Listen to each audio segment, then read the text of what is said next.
Today, we're going to learn some unorthodox ways to remove some ice.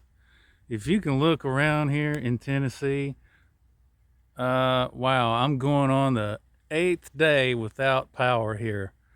I won't get into the ballistics of that, but it has not been easy, even for a mountain man, when you're used to having power.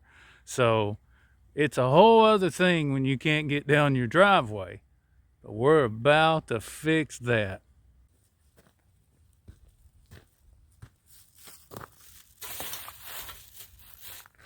Now you can see this piece of ice is still here after I chipped it with a shovel yesterday. And this is just something you don't want to be driving down if you can totally help it. So one way that you can do this is to have a hammer. You know, you can sit here and beat on it and get rid of it slowly but surely. See how that's coming up?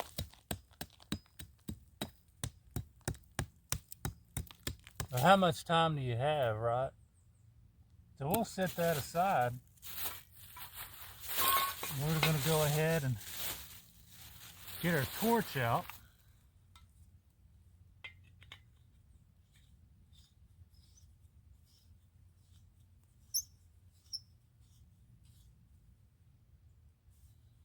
And this is one of those automatic torches.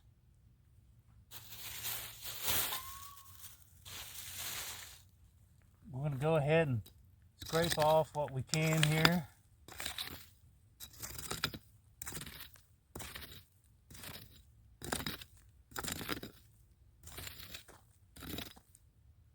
Just solid ice here.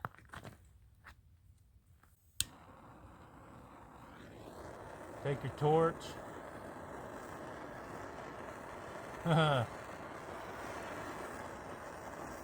Hard to imagine a faster way to melt a little block of ice than to do it with a torch. Of course, you don't want to do it on your home, but when fire meets ice, fire usually wins.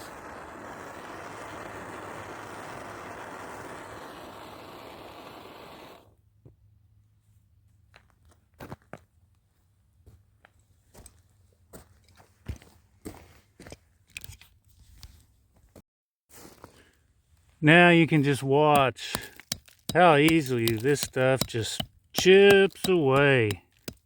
Instead of one solid sheet of ice, you're able to chip out a little path, perhaps with your four-wheeler, ATV, tread, or even your vehicle, which is my goal. And yeah, you can certainly get some ice melt and hope and wait, but I don't have all day to do this. So this is why I'm using a torch. Is it unorthodox? Oh yeah. Does it work? Definitely. See this broom? Why do I have this broom? Well, you see these little ice chunks like this that I've broken up? I don't want those to melt overnight. So they're going to melt. I just don't want them to melt on the road and refreeze. So I've got this broom and I'm just going to sweep those off like this.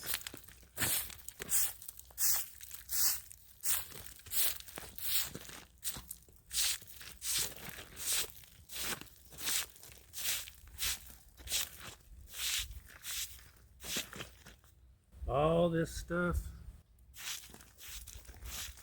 So once again, I've been able to bust all that up. You see these pieces of ice? Instead of waiting for this to refreeze, I'm just going to sweep it off with this old crusty broom here.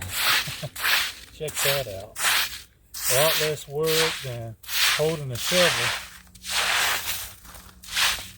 And that's another thing you got to take consideration to. Moving a heavier shovel is a lot more work and gets your body heat up a little bit too much, makes you sweat more than you should. not the spring.